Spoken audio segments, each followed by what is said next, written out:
দীর্ঘ বয়ানে আপনারা দীর্ঘক্ষণ ধরে শুনছেন এবং আমরা আশা করি এই বয়ানের মাধ্যমে আমাদের যে নবীজির যে সুন্নত, আমাদের আল্লাহর তরফ থেকে যে ফরজ আমাদের জন্য নাজিল হয়েছে, সেই বিষয়গুলোর উপরে আমল করে আমরা আমাদের নিজেদের আরো অনেক বেশি আত্মশুদ্ধি অর্জন করতে পারব। প্রিয় উপস্থিতি,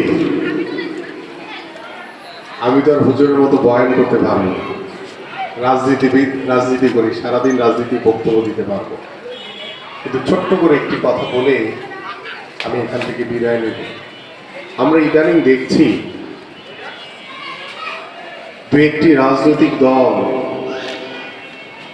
তারা তাদের নিজেদের স্বার্থ রক্ষার জন্য তারা মওদুদি ইসলামকে প্রতিষ্ঠিত করতে চায়। আমরা তো রাসূল সাল্লাল্লাহু আলাইহি ওয়াসাল্লামের প্রতি আমাদের পূর্ণ বিশ্বাস, আস্থা, আল্লাহর তরফ থেকে প্রেরিত রাসূল। আমরা কি রাসূল সাল্লাল্লাহু আলাইহি ওয়াসাল্লামের উপরে আস্থা রাখবো নাকি ওই মওদুদির উপরে আস্থা রাখবো? বলেন তো।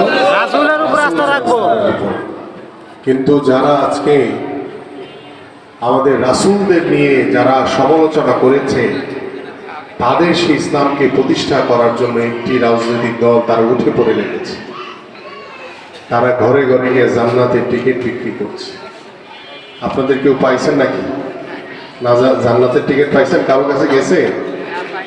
এখনো পান নাই, যাবে কিন্তু। সতর্ক থাকেন, যদি এক সেকেন্ডের জন্য কেউ ওই জান্নাতের টিকিটের উপরে বিশ্বাস আনেন, আপনার ঈমান নষ্ট হয়ে যাবে।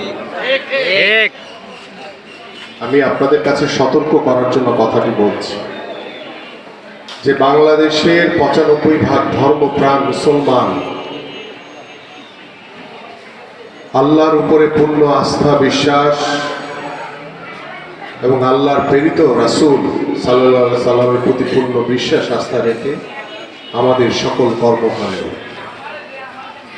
কিন্তু আজকে একটি দলকে দেখছি তারা রাজনৈতিক ফায়দা হাসিল করার জন্য তারা বিভিন্ন প্রতারণা করে যাচ্ছে আমাদের সাধারণ মুসলমান ভাইদের সাথে, আমাদের মায়েদের সাথে, বাবাদের সাথে। আজকে আমরা গত ১৭ বছর ওই স্বৈরাচার শেখ হাসিনার বিরুদ্ধে আন্দোলন করেছি, সংগ্রাম করেছি। সেই আন্দোলন সংগ্রাম করতে গিয়ে আমাদের বহু ভাইদেরকে গুম হতে হয়েছে, অনেককে হত্যা করা হয়েছে। ২৪-এর গণঅভ্যুত্থানে ছাত্র জনতা সহ আমাদের আলেম সমাজকে গুলি করে হত্যা করেছে। আমি আপনাদের এই এলাকার সন্তান, আমার বাসা ইস্টার্ন হাউজিংয়ে, আমি রূপনগর ৩০-এ ছোটবেলা থেকে বড় হয়েছি। আমি আপনাদের এলাকারই সন্তান। আমি দীর্ঘ ১৭ বছর ওই স্বৈরাচারের বিরুদ্ধে আন্দোলন সংগ্রামে সবার অগ্রভাগে ছিলাম। আমাকে বারবার কারা নির্যাতনের শিকার হতে হয়েছে, মামলা হামলায় জর্জরিত হতে হয়েছে, আমাকে গুলিবিদ্ধ করা হয়েছে, আমাকে রক্তাক্ত করা হয়েছে। ২৪-এর গণঅভ্যুত্থানে দীর্ঘ ১৩ দিন ওই ডিবির হারুনের গারদে আমাকে নির্যাতন করা হয়েছে। কিন্তু বাংলাদেশের মানুষের গণতন্ত্র, বাংলাদেশের মানুষের ভোটের অধিকার, বাংলাদেশের মানুষের দাবি আদায় না করে আমরা কেউ কিন্তু ঘরে ফিরে যাইনি। আমরা কিন্তু রাজপথে ছিলাম সবাই, আপনারা সহ। কিন্তু আজকে একটি দল, তারা গত ১৭ বছর কিন্তু কোথাও তাদেরকে দেখা যায়নি। তাদের ভিতরেও দু একজন গুম হয়েছিল, তাদের কথাও কিন্তু তারা কোনোদিন বলেনি। কিন্তু আজকে আমাদের ধর্মপ্রাণ মুসলমানদেরকে বিভ্রান্তির ভিতরে ফেলে দেওয়া তারা একটি অপচেষ্টা করছে। আমি শুধু সতর্ক করার জন্য আপনাদেরকে কথাগুলো বললাম। আমরা দৃঢ়ভাবে বিশ্বাস করি আমাদের এই ধর্মপ্রাণ মুসলমান যারা রয়েছেন, আপনারা যারা এখানে বয়োজ্যেষ্ঠ রয়েছেন, তারা আমাদের শহীদ রাষ্ট্রপতি জিয়াউর রহমানকে দেখেছেন খুব কাছ থেকে। তিনি কিন্তু সংবিধানে বিসমিল্লাহির রহমানির রহিম সংযোজন করেছিলেন। বাংলাদেশ জাতীয়তাবাদী দল বিএনপি কিন্তু ইসলামী মূল্যবোধকে ধারণ করে, কিন্তু রাজনীতির জন্য ইসলামকে ব্যবহার করে না।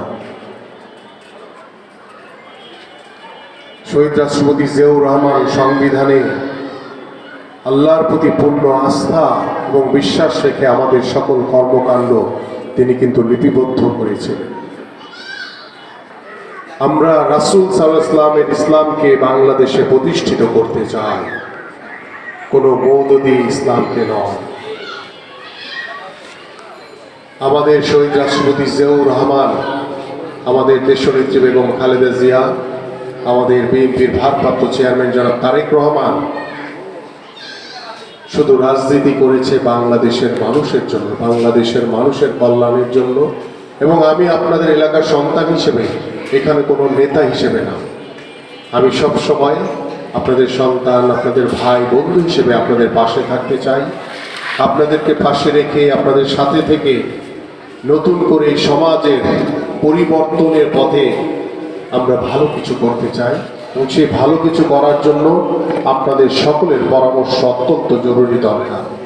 এবং আপনাদের পরামর্শ নিয়ে, আপনাদের সাথে কথা বলে, আপনাদের সাথে আলোচনা করে আমরা আমাদের এই পল্লবী এবং রূপনগরের ঢাকা 16 আসনের প্রত্যেকটি